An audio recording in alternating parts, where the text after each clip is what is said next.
tidak dipungkiri bahwa PHK terjadi di mana-mana dan tuntutan untuk tetap produktif itu memang sebuah kenyataan. Jadi apapun harus kita lakukan untuk tetap bisa produktif. Nah, salah satu cara untuk tetap produktif tentunya dengan kita mengambil jalur sebagai wirausaha. Karena kalau kita ngelamar kerja ke sana kemari, usahanya sendiri sedang mengalami masalahan gitu. Ya, kita akui, kita ini sedang mengalami ekonomi yang berat. Bukan tentang bisnis apa yang bertahan, bukan tentang bisnis apa yang nggak bertahan, bukan itu yang kita bahas, adalah tentang turunnya daya beli masyarakat. Karena ini bukan krisis ekonomi, tapi ini krisis kesehatan yang berimbas ke krisis ekonomi. Nah, gimana cara mengatasinya? Kita dilarang untuk berinteraksi dengan banyak orang, kondisi daya beli turun, terus kemudian lokasinya juga tidak pengaruh. Endingnya apa? Kita jaga kesehatan, kita jualan yang sesuai kebutuhan dulu.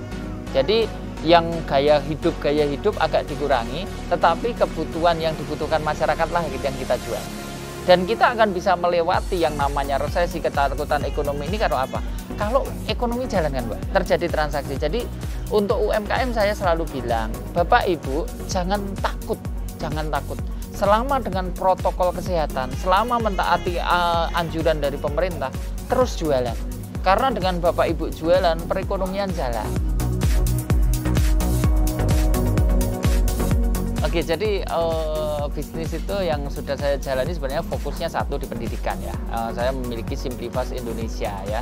Jadi boleh dicek di simplifastindonesia.com. Itu sudah saya jalankan dari 2009 sampai 2010. Itu mengantarkan saya mendapatkan apresiasi menjadi sekian pilihan dari beberapa CEO di buku 1000 Experience of CEO. Jadi CEO pilihan di situ. Terus kemudian saya diapresiasi sebagai motivator belajar. Jadi intinya bisnisnya pendidikan, tapi saya kembangkan ke retail, saya kembangkan ke perdagangan, karena memang sehari-hari saya sama UMKM. Jadi kalau saya nggak punya praktek sama UMKM kan nggak enak gitu loh, cuma cerita aja. Jadi intinya pertama saya bisnis pendidikan, Mbak Elvira.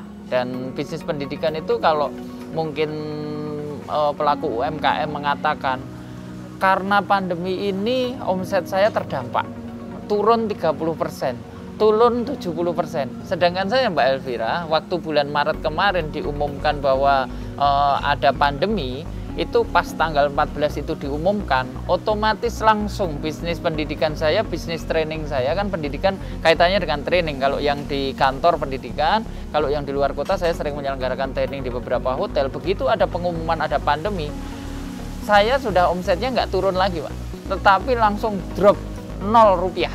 Ya, jadi penghasilannya benar-benar omsetnya 0%. Tetapi saya menolak menyerah, saya melakukan inovasi, dan karena dari bulan Maret sampai sekarang kan udah 7 bulan. Kalau sampai 7 bulan ini saya hanya bercerita ke Sobat Solo Raya semuanya, itu sama aja saya berteori. Tapi saya mencoba untuk menyatakan bahwa dari bulan Maret saya nggak menyerah. Jualan apa, Pak Yus?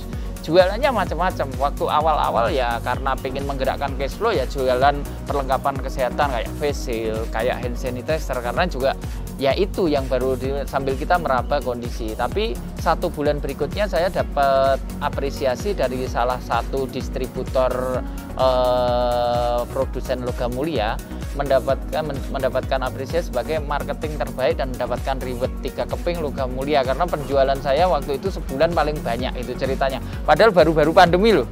Jadi orang baru kesulitan, tetapi ternyata minat investasinya masih ada di logam mulia, dan itu saya berhasil menjual, dan itu saya mendapatkan apresiasi. Nah, dari situ itu saya memiliki motivasi yang luar biasa untuk diri saya sendiri. Akhirnya gimana caranya bisnis pendidikan saya yang 0% omsetnya tadi, 0 rupiah tadi, bergerak lagi. Kemana? Saya arahkan untuk ke online. Nah, muncullah sekarang kelas belajar online tanpa tatap muka, bimbingan jarak jauh, meskipun sekarang tatap mukanya juga udah jalan lagi meskipun dibatasi. Tetapi untuk media pendidikan secara online kami udah membuat namanya kelasbelajarku.com. Nah, di kelasbelajarku.com bisa belajar apa? Yang pertama, seperti konsep pendidikan saya yang pertama di Simplifast Indonesia yang sudah 10 tahun lebih, itu mengusung konsep belajar cepat, mudah, menyenangkan. Nah, kemudian Apalagi, oh di situ ada pendampingan skill entrepreneurship untuk kecakapan kewirausahaan, itu juga sudah ada. Makanya di kelasbelajarku.com itu tagline-nya adalah belajar apapun, kapanpun, dimanapun. Untuk masyarakat ya, ini benar-benar platform ini saya persembahkan untuk bangsa ini, karena memang diusik apa yang kalian lakukan untuk bangsa ini kan ceritanya gitu ya. Saya sudah membuat beberapa platform dan memang sudah saya pisah-pisahkan biar nggak jadi satu. Kalau untuk pendidikannya jelas, Sobat Solo Raya untuk dewasa mau belajar wirausaha bisa belajar di situ. Untuk adik-adik yang mau belajar akademis bisa di situ. Untuk mau belajar digital ada di situ. Komunitas UMKM mau bikin grup belajar, pengen pendampingan ada di situ. Cuma registrasi aja. Nah itu kalau yang edukasi seperti itu platformnya kelasbelajarku.com. Nah kelasbelajarku.com itu satu. Yang kedua, kalau teman-teman misalnya nih ada satu platform yang sudah terkenal, marketplace terkenal dari luar ya sering muncul di TV gitu ya. Katanya ada yang bilang kalau mau jualan atau mau mancing ya yang di kolam yang banyak ikannya, adalah platform itu ya. Tetapi kan di sana ada syaratnya. Untuk toko online-nya masyarakat itu dikunjungi harus melakukan penjualan sekian kan itu ya, dengan istilah macam-macam. Maka saya memiliki inisiatif untuk membuatkan marketplace khusus untuk UMKM, namanya Grand Grocer DNA. Nah, jadi www.grandgrocerdna.com itu adalah marketplace-nya UMKM. Kenapa saya buat seperti ini, Mbak Elvira? Karena kalau masyarakat Solo Raya, masyarakat Indonesia belanja retailnya, belanja bajunya, belanja kebutuhannya di Grand Grocer DNA, berarti otomatis sudah membantu UMKM. Petani pun harus seperti itu. Pola pikirnya dari mana? Dasar pemikiran saya bikin platform untuk pertanian adalah contoh misal nih. Misalnya ada panen tomat. Nah, panen tomat kemarin di Depok itu Rp800. Di Boyolali sekilo Rp2.000. Ternyata saya cek di Wonogiri tomat sekilo berapa? Rp5.000. Berarti kan udah terpaut. Jangan sampai stok tomat di Boyolali itu melimpah karena panen, sedangkan di Jakarta kekurangan sampai 15.000. Intinya apa? Terjadi kesenjangan pasokan bahan pangan di satu daerah ke daerah lain.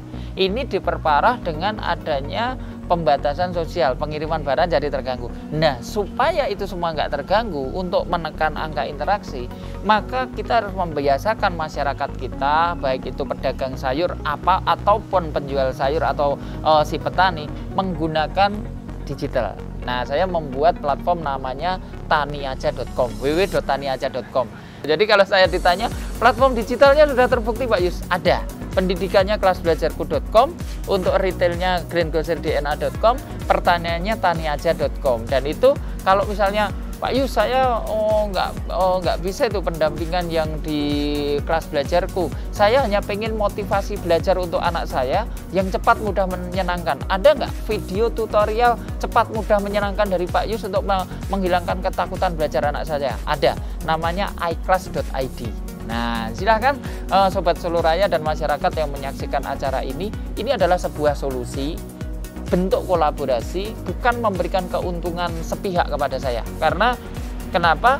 Platform ini kalau nggak dipakai ya nggak jalan, saya juga nggak bisa apa-apa. Tetapi ketika Bapak Ibu, Sobat Solo Raya, masyarakat menggunakan platform tersebut, Bapak Ibu dapat solusi, anaknya tetap belajar dengan happy, Bapak Ibu bisa belanja ke UMKM, UMKM-nya punya duit, Bapak Ibu mau jualan pun akan laku.